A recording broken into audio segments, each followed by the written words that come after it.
Hello दोस्तों, स्वागत है आपका हमारे चैनल स्मार्ट एजुकेशन क्लासेस में। तो चलिए, हमें शुरुआत करना है। आपका हिस्ट्री का हम एक टॉपिक लेकर चल रहे हैं, आपका पूरा भारतीय राष्ट्रीय आंदोलन। तो इसमें जो एडिट बढ़ती है काफ़ी इंपॉर्टेंट रहने वाली है। दूसरा वीडियो आपका इस सीरीज़ का, पहले में हमने आपका बंगाल विभाजन और स्वदेशी आंदोलन देखा है, और साथ ही कई प्लेलिस्ट के लिंक आपको डिस्क्रिप्शन में मिल जाएंगे, वहाँ से जाकर अन्य वीडियोज भी देख सकते हैं। और चैनल को सब्सक्राइब नहीं किया तो सब्सक्राइब करिए, वीडियो को लाइक शेयर भी किया करें। चलिए शुरुआत करेंगे मुस्लिम लीग और पार्लियामेंटो सुधार से। ये आपकी बुक्स है जिनसे आपको कंटेंट हम प्रोवाइड करा रहे हैं। चलिए बढ़ते हैं अपने प्रश्नों की तरफ, वो प्रश्नों के साथ हम व्याख्या भी देते चलेंगे। तो मुस्लिम लीग की स्थापना कहाँ हुई थी बताइए। तो ये हुई थी आपकी वर्ष 1906 में होती है, 30 दिसंबर 1906 को में ढाका में होती है, ठीक ना। और किसके द्वारा होती है, आपके मतलब जो होती है ये होती है आपके सर आगा खां के नेतृत्व में एक प्रतिनिधि मंडल मिलता है शिमला में, ठीक है ना। तो ये मुस्लिम लीग की जो है स्थापना करते हैं, और इसके पहले अध्यक्ष बनते हैं आपके मोहसिन उल मिल्क, ठीक है ना। मोहसिन उल मुल्क ये अध्यक्ष बनते हैं, ठीक है। चलिए, और उसी समय मौलवी सलीमुल्लाह जो होते हैं आपके ढाका के नवाब रहते हैं। तो देखिए, ऑल इंडिया मुस्लिम लीग की स्थापना किसने की थी, आगा खां नवाब सलीमुल्लाह जो है आपके ये आपके नवाब हैं, ठीक है ना, ढाका में। और आगा खां जो है ये प्रतिनिधिमंडल बनाते हैं पूरा, और मोहम्मद अली जिन्ना के नेतृत्व में ये होता है। और मुस्लिम लीग के प्रथम अध्यक्ष मोस्ट इम्पोर्टेंट जो पूछे जाते हैं वो हैं आगा खां। चलिए आगे बढ़ेंगे। आपके वर्ष 1907 में मुस्लिम लीग का वार्षिक अधिवेशन कहाँ पर होता है, कराची में होता है। तो जो है इसके 3 अधिवेशन होते हैं, जो तीनों हमें याद रखने हैं। तो वो है, जैसे पहला आपका हो गया है ढाका में होता है, नहीं ठीक है, इसमें पूछा गया 1907, तो 1907 तो आपका होता है कराची में, लेकिन 1906 वाला जो है, एक सेंस को हटाते हैं, 1906 वाला होता है आपका ढाका में, 1907 वाला होता है कराची में, और 1908 वाला जो होता है वो होता है आपका अमृतसर में, ठीक है ना। तो तीनों जो है आप याद रखिएगा। मुस्लिम लीग ने जो है पृथक निर्वाचन मंडल की मांग किस अधिवेशन में की थी, तो अमृतसर अधिवेशन 1960 में। और तीनों अधिवेशन हम आपको बता चुके हैं कि 6 वाला हुआ ढाका में, 7 वाला कराची और 8 वाला अमृतसर में।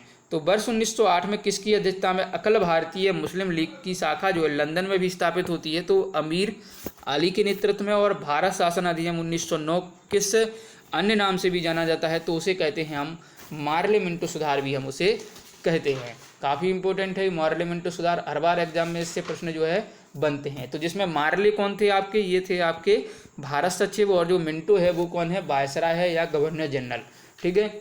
चलिए, ये मतलब क्यों आया था, क्योंकि देखिए जो कारण है क्या था कि कांग्रेस की जो उदारवादियों हैं उनको संतुष्ट करना, कि जो उदारवादी नेता हैं हम इनको संतुष्ट करेंगे, और फूट डालो राज्य करो ऐसी नीति का विकास करना है, और संगठित राष्ट्रवाद को हमें तोड़ना है। तो ये इसके उद्देश्य थे। और किस अधिनियम के द्वारा मुसलमानों के लिए पृथक निर्वाचन प्रणाली की व्यवस्था होती है, मोस्ट इंपोर्टेंट है, तो भारत शासन अधिनियम 1909 या पार्लियामेंटो सुधार, कोई भी आपको विकल्प में मिल जाएगा। इंडियन काउंसिल एक्ट 1909 में इस प्रकार के प्रतिनिधित्व की व्यवस्था की गई थी, सांप्रदायिक प्रतिनिधित्व, यानी कि संप्रदाय के आधार पर निर्वाचन होगा। और 1909 के आधार सुधार बिल में पृथक निर्वाचन को स्वीकार कर लिया गया। यहीं से द्विराष्ट्र सिद्धांत, 2 नेशन थ्योरी की अवधारणा प्रारंभ हो जाती है। चलिए याद रखना कि पृथक निर्वाचन क्षेत्र बनाकर हम ऐसे घातक बीज बो रहे हैं जिसकी फसल बहुत कड़वी होगी। यह स्टेटमेंट किसका था, तो यह था वायसराय मिंटो ने ये कहा था, ठीक है ना, वायसराय मिंटो ने कहा था।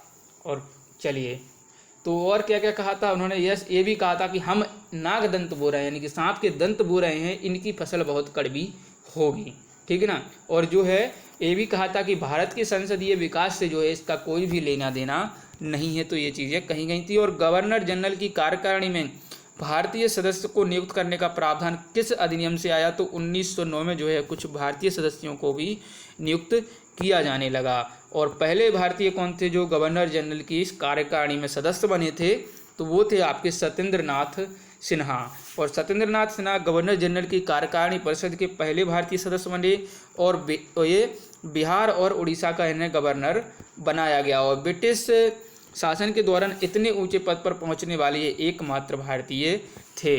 अब देखिए कुछ उदारवादी नेता जैसे दादा भाई नौरोजी, सुरेंद्र नाथ बनर्जी, फिरोज शाह मेहता और गोपाल कृष्ण गोखले, तो ये जो आपके उदारवादी या नरम नेता थे, उग्रवादी और गर्म में बाल गंगाधर तिलक, बिपिन चंद्र पाल, लाला लाजपत राय और अरविंद घोष, इन्हें हम लाल बाल पाल भी कहते हैं। चलिए, और चौथे का कम से कम जरूर याद रखिएगा, अरविंद घोष। आगे बढ़ेंगे तो भारतीय राष्ट्रीय कांग्रेस पर प्रार्थना, याचना और विरोध की राजनीति करने का आरोप किसने लगाया था? तो वो लगाया था बाल गंगाधर तिलक जी ने। कहा था कि जो कांग्रेस है वो आपकी प्रार्थना, याचना और विरोध की राजनीति करती है। ये स्टेटमेंट काफ़ी जो है प्रसिद्ध रहा था। और डफरिन का स्टेटमेंट भी आप याद रखिएगा। इसने क्या कहा था? कांग्रेस भारत के अल्पसंख्यक वर्ग का प्रतिनिधित्व करती है। ठीक है। और तिलक जी का स्टेटमेंट भी काफ़ी महत्वपूर्ण है। उन्होंने कहा था कि आपका जो है, तिलक जी ने ये तो कहा था, साथ ही इन्होंने ये कहा था कि वर्ष में केवल एक बार मेंढक की तरह टर्राने से कुछ भी प्राप्त नहीं होगा, ये कांग्रेस के लिए कहा था। और अश्विनी कुमार दत्त का कई बार पूछा जाता है तो ये कहा, उन्होंने कहा था कि कांग्रेस केवल 3 दिन का तमाशा मात्र है। ठीक है ना। और आपका जो है, ये आपका स्टेटमेंट दिया था बिपिन चंद्र पाल जी ने कि ये याचना करने वाली संस्था है। और बंकिम चंद्र चटर्जी जी ने कहा था कि पदों के भूखे लोगों की संस्था है आपकी कांग्रेस। तो 4-5 स्टेटमेंट हमने आपको बताई हैं, इनको लिख के रखिए और याद करिएगा। चलिए, शेरे पंजाब के नाम से हम किसे जानते हैं? तो लाला लाजपत राय जी को जानते हैं, क्योंकि इनका बिल्कुल पंजाब और हरियाणा में सिक्का चलता था। बाल गंगाधर तिलक जी को अशांति का जनक किसने कहा था? तो वैलेंटाइन सिरोल ने जो है इन्हें अशांति का जनक कहा था। चलिए आगे बढ़ेंगे। वर्ष 1960 में जो है 6 वर्ष के कारावास की सजा बाल गंगाधर तिलक जी को जो है दी जाती है और इन्हें मांडले जेल में म्यांमार में भेज दिया जाता है। और यहीं पर ये गीता रहस्य और वेदाज आपकी पुस्तक लिखते हैं। और भारत के स्वतंत्रता आंदोलन के प्रारंभिक दौर में उग्रवादी विचारधारा से क्या अभिप्राय है? तो संवैधानिक साधनों एवं याचिकाओं के स्थान पर आक्रामक साधनों से स्वशासन प्राप्त करना, आपका ये इसका अर्थ है। और महाराष्ट्र में गणपति उत्सव आपका कब होता है? ये होता है आपका 1893 में। किसने प्रारंभ किया था? बाल गंगाधर तिलक जी ने। और 96 में कौन सा किया था? 1896 में शिवाजी महोत्सव। केसरी और मराठा इनके 2 समाचार पत्र थे। चलिए, दिल्ली दरबार लगता है किस लिए? आपके बंगाल विभाजन जो है उसका काफ़ी विरोध हो रहा था, तो उसके लिए लगता है आपका दिल्ली दरबार। तो प्रथम दिल्ली दरबार 1877 में लॉर्ड लिट्टन के समय लगा था। द्वितीय दिल्ली दरबार 1903 में लॉर्ड कर्जन के समय लगता है। और आगे तीसरा लगता है 1911 में लॉर्ड हॉर्डिंग के समय। तो तीनों का याद रखिएगा, लेकिन मोस्ट इंपोर्टेंट है आपका तीसरा दिल्ली दरबार। चलिए आगे दिल्ली दरबार के बारे में हम बात करेंगे, अभी यहीं पर डिस्कस कर देते हैं। चलिए एक सेकेंड। मुस्लिम लीग का गठन जो है 1906। तो देखिए, दिल्ली दरबार की अगर बात करें तो दिल्ली दरबार कुछ नहीं है, बस इतना याद रखना है कि जो आपके जॉर्ज पंचम हैं और महारानी मैरी, ये आपके 1911 में दिल्ली में आते हैं। भव्य दरबार लगता है, उनका थोड़ा बहुत विरोध भी होता है। इसमें जो है बंगाल विभाजन को रद्द कर दिया जाता है और भारत की राजधानी जो है कलकत्ता से दिल्ली स्थानांतरित की जाती है। और बिहार तथा उड़ीसा को जो है बंगाल से अलग कर दिया गया और असम सिलहट सहित को 1874 ईस्वी की स्थिति में ला दिया गया था। ठीक है ना, कुछ नहीं है, बस इतना ही है। बाकी और आगे भी जो है हम वापस आते हैं। सर सैयद अहमद खां, सर मोहम्मद इकबाल आगा खां तथा नवाब सलीमुल्लाह खान में से ऑल इंडिया मुस्लिम लीग की स्थापना किसने की थी? तो नवाब सलीमुल्लाह खान ने, जो कि आपके नवाब थे। चलिए याद रखिएगा। आगे है वर्ष 1906 मुस्लिम लीग की स्थापना ढाका में होती है और प्रथम अध्यक्ष बनते हैं इसके आगा खां। और 1907 का जो है अधिवेशन होता है आपका कराची में। ठीक है, याद रखिएगा। 1907 का अधिवेशन जो है होता है इसका कराची में, 1906 वाला ढाका में और 1908 का अमृतसर में। चलिए कथन और कारण देखिएगा। लीग ने कांग्रेस के मुस्लिम जनता के साथ मिलकर उद्देश्य पूर्ति में लगाने के अधिकार को मानने से मना कर दिया था। बिल्कुल सही बात है कि जो मुस्लिम लीग थी, जो आपके कांग्रेस में भी मुसलमान थे, तो उनकी शर्तों को उनने मानने से मना कर दिया था। और दूसरा दिया है वैसा अधिकार अकेले मुस्लिम लीग का ही था, तो ये गलत है। तो ए आपका सही है और आर गलत है। और भारतीय स्वाधीनता संघर्ष के संदर्भ में सत्य क्या क्या है देखिए, पढ़ लेते हैं एक बार। हकीम अजमल खान राष्ट्रवादी तथा चरमपंथी अहरार आंदोलन शुरू करने वाले नेताओं में से थे। आप अहरार आंदोलन का संबंध आपके हकीम अजमल खान से है। और भारतीय राष्ट्रीय कांग्रेस के संगठन के समय सर सैयद अहमद खान ने इनका विरोध किया था। और मौलाना बरकतुल्लाह और मौलाना अब्दुल्ला सिंधी काबुल में भारत की अंतकालीन सरकार का संगठन करने वालों में से थे। तो इसको इतना इम्पोर्टेंट ये है नहीं, क्योंकि आपके एग्जाम का लेवल इतना हाई नहीं जा सकता है। और वर्ष 1906 में लॉर्ड मिंटो से शिमला में मिले मुसलमानों के शिष्टमंडल ने प्रार्थना की थी मुसलमानियों के लिए पृथक निर्वाचन वर्ग की जो है मांग इन्होंने की थी। और अंग्रेज भी यही चाहते थे कि हमें तो करना ही है, आप आ गए हैं तो बहुत अच्छा है। मार्ले मिंटो सुधार 1909, तो मार्ले मिंटो सुधार बिल पारित किया गया था वर्ष 1909 में। 1909 के इंडियन काउंसिल एक्ट की व्यवस्था की गई थी क्या, सांप्रदायिक प्रतिनिधित्व की।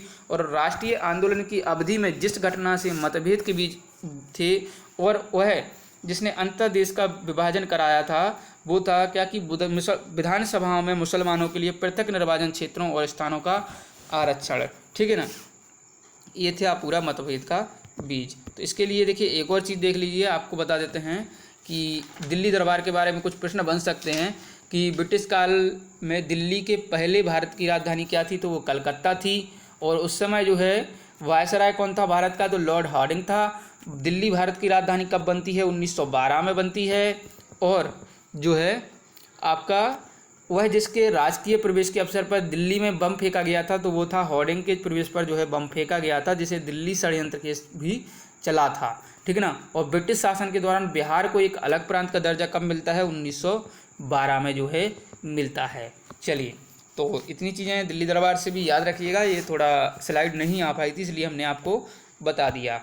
तो वीडियो को लाइक करिए, शेयर करिए, और जितने भी आंदोलन हैं आप कमेंट करते जाइए। सारे आंदोलन आपके जो है कवर कराए जाएंगे। चैनल को सब्सक्राइब करिए, लाइक करिए, वीडियो को शेयर करिए। धन्यवाद, मिलते हैं अगले वीडियो में। जय हिंद, जय भारत।